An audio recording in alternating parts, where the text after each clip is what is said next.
Hey guys, welcome back to MJ Media.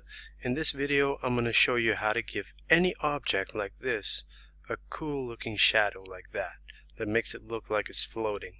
Okay, so all you need is obviously the object that you want to give a shadow to. So if you look here in the index.html, I only have one div with a class of ball. Alright, and here in the style sheet I styled that ball with a position relative, width and height of 150 pixels, margin top of 230, and I gave it a background gradient and a border radius. Okay, so let me remove this.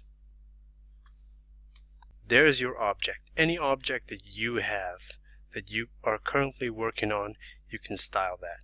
Okay, let me show you how it's done. All you need is the after pseudo element and filter blur. Alright, so let me show you how it's done. First you target that ball again, and then we give it an after pseudo element. And then first we define the content, and we set it to an empty string. We define the width, and let's make it 100 pixels. Height of 100 pixels as well. And then we give it a background color of, let's say, black, because shadows tend to be a little bit dark. And then an important part is position absolute. Alright, but make sure that your object has a position relative style. Okay, that's very important. And then you give your after element a position of absolute. That's very important, guys. Okay, so let's see what it looks like so far. Let me just say I want it to be at the bottom of minus 40 pixels. Okay, and I want it to be left 50%.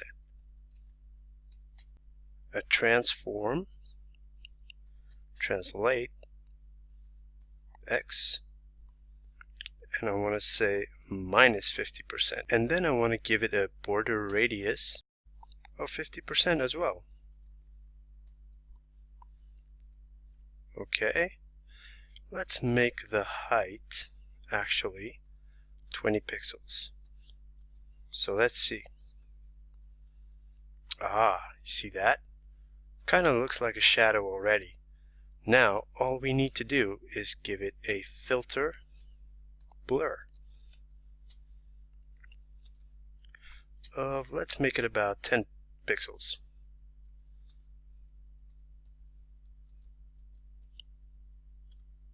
There you go. There's your shadow. Alright, so important parts to take away from this is make sure that your object is position relative and the after pseudo element is position absolute. Okay, that's very important, and you can always tell it where it needs to be or where you want it, and then you can also give it a filter blur. And that's how you do it, guys. Thanks for watching, and please subscribe to my channel, and see you next time. Bye bye.